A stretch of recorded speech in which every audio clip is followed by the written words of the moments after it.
নমস্কাৰ বন্ধু বান্ধৱীসকল, মোৰ এটা সৰু ব্লগলৈ সকলোকে স্বাগতম জনাইছোঁ।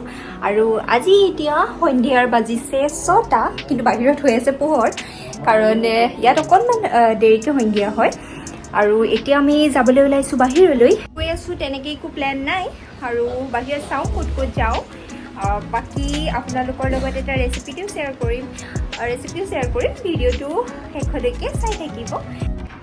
আৰু এয়া আমি দৰ্জা বন্ধ কৰি ওলালোঁ ঘৰৰ পৰা।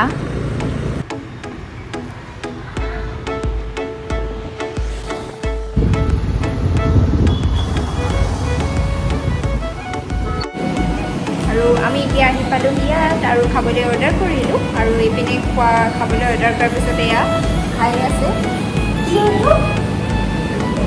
এগ পপ, আৰু হাজবেণ্ডে খাই আছে এগ পপ। বাকী মই দিলোঁ অৰ্ডাৰ পাপৰি চাট, দহি পাপৰি চাট।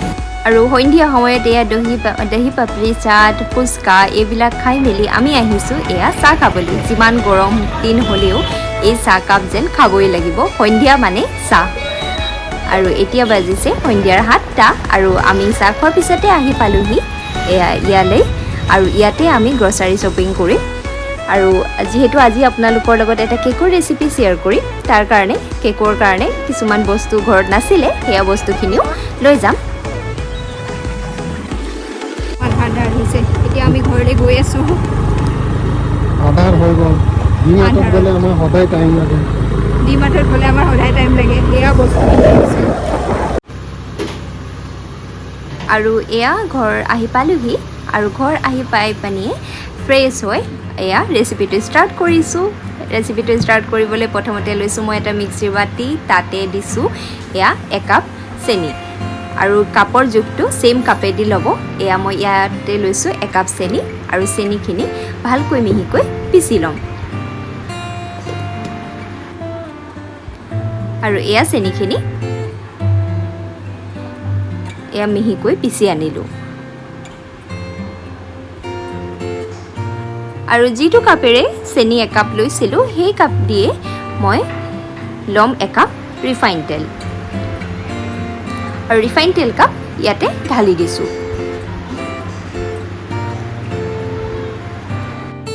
তাৰপিছতে ইয়াতে মই লৈছোঁ ডিম 3টা, আৰু ইয়াতে এটা এটাকৈ ইয়াতে দি দিছোঁ। আৰু প্ৰায় 1 মিনিট এয়া মিক্সিত ঘূৰাই পানি এয়া আনিলোঁ। আৰু এয়া কৰিলে একেবাৰে ফেটি থাকিব নালাগে, ফেটি থকা টাইমখিনি কিন্তু খুব ভালকৈ বাচি যায়, আৰু খুব ধুনীয়াকৈ এইখিনি মিক্সো হৈ যায়।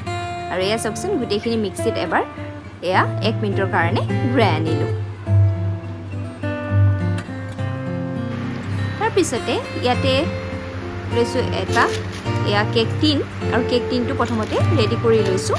ইয়াতে মই এখন লৈছোঁ বাটাৰ পেপাৰ। আপোনালোকৰ ওচৰত যদি বাটাৰ পেপাৰ নাথাকে, এখন কাগজত ৰিফাইন তেল সানি ইয়াতে এনেকৈ লগাই ল'ব চব পিনে ভাল। আৰু এইখন লগাই লোৱাৰ পিছতে ইয়াতে ৰাখিছোঁ এটা পাত্ৰ, তাৰ ওপৰতে ৰাখিছোঁ এখন চালনী, আৰু ইয়াতে দিছোঁ একাপ ময়দা, আৰু দিছোঁ এচামুচ বেকিং পাউডাৰ, পূৰা এচামুচ বেকিং পাউডাৰ দিব। আৰু ইয়াতে একদমেই অকণমান দিম বেকিং ছ'ডা। চক একেবাৰে অকণমান দিছোঁ, কিন্তু এয়া অকণমান বেকিং ছ'ডা দি দিছোঁ। আৰু এই গোটেইখিনি ভালকৈ এবাৰ চালি লৈছোঁ।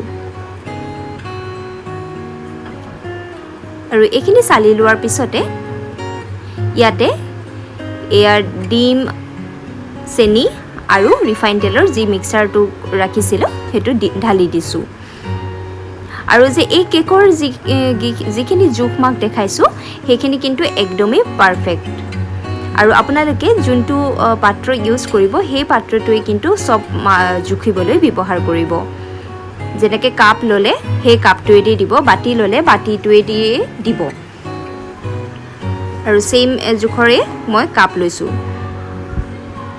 আৰু এইখিনি ভালকৈ মিক্স কৰি লওঁ। মিক্স কৰা মানে একেবাৰে বেছি দেৰিলৈকে কিন্তু ফেটি নাথাকিব। বেছি দেৰিলৈকে ফেটি থাকিলে কেকটো টান হৈ যায়। আৰু এইখিনি যাতে ভালকৈ মিক্স হয়, সিমানটো টাইমলৈকে এনেকৈ মিক্স কৰি ল'ব।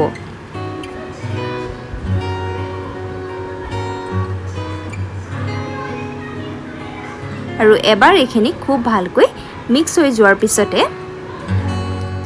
এইপিনে আৰু এটা লৈছোঁ এয়া পাত্ৰ আৰু তাতে মই এয়া দিম কোকো পাউডাৰ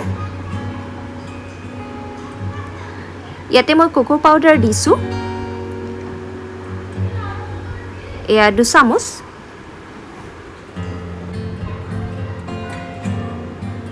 আৰু 2 চামুচ কোকো পাউডাৰ দিয়াৰ পিছতে এইখিনি আধা কৰি ল'ম আধা কোকো পাউডাৰখিনিৰ লগত মিক্স কৰিম আধা এইখিনি এনেকৈ থাকিব দিম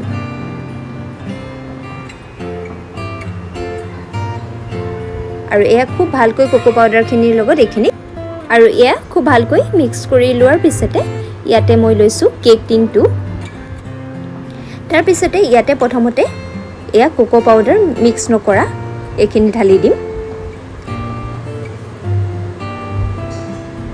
অকণমান আৰু তাৰ পিছতে এয়া যিখিনি কোকো পাউডাৰ মিক্স কৰি ৰাখিছিলোঁ সেয়া ঢালি দিম আৰু এনেকৈ অলপ অলপকৈ দুইটা ইটোৰ ওপৰত হিটো এনেকৈ ঢালি ঢালি গৈ থাকিব আৰু এনেকৈ মাজে মাজে ঢালি গ'লে চাব এনেকুৱা হৈ আহিব আৰু গোটেইখিনি একেবাৰে লাষ্টলৈকে এনেকৈ ঢালি ঢালি যাম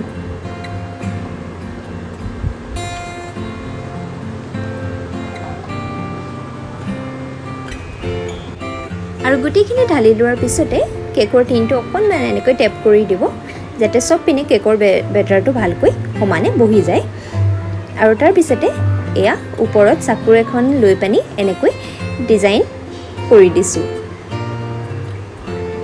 যাতে কেকটো যেতিয়া হ'ব তাতে ভিতৰৰ পিনে যাতে এটা খুব ধুনীয়া ডিজাইন আহে আৰু এয়া একেবাৰে ৰেডি হৈ গ'ল এইখিনি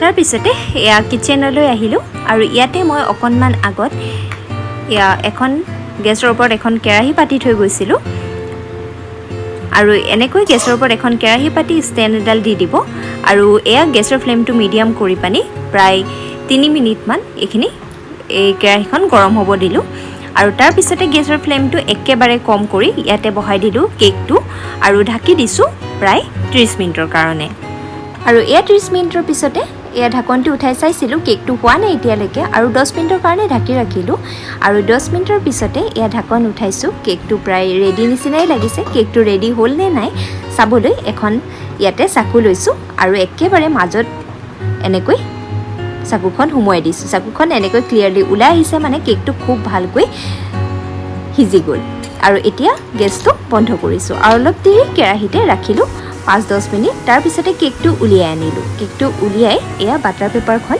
অঁতৰাই লৈছোঁ আৰু কেকটো আপোনালোকক কাটি দেখুৱাইছোঁ খুব ধুনীয়া হৈছে আৰু কেকটো মাজৰ ডোখৰত খুব এটা ধুনীয়া ডিজাইন বহিছে প্লাছ কেকটো কিন্তু খুব কোমলো হৈছে আৰু এয়া কেক মই এয়া চাৰ্ভ কৰিছোঁ আৰু এয়া চাৰ্ভ কৰিছোঁ চকলেট চচৰ লগত আৰু বা আপোনালোকে এনেকৈ সৰু সৰু পিচটো কাটি পানি চাৰ্ভ কৰিব পাৰে খাবলৈ কিন্তু বহুতেই টেষ্টি দেখিবলৈ যিমান ধুনীয়া খাবলৈও কিন্তু সিমানেই টেষ্টি আৰু এই বিহুত এই কেকটো নিশ্চয় ট্ৰাই কৰিব বাকী মোৰ ভিডিঅ'বোৰ ভাল লাগিলে লাইক শ্বেয়াৰ ছাবস্ক্ৰাইব কৰিবলৈ নাপাহৰিব মোৰ চেনেলটোলৈ অহাৰ বাবে সকলোকে ধন্যবাদ জনাইছোঁ সকলোৱে ভালেই থাকক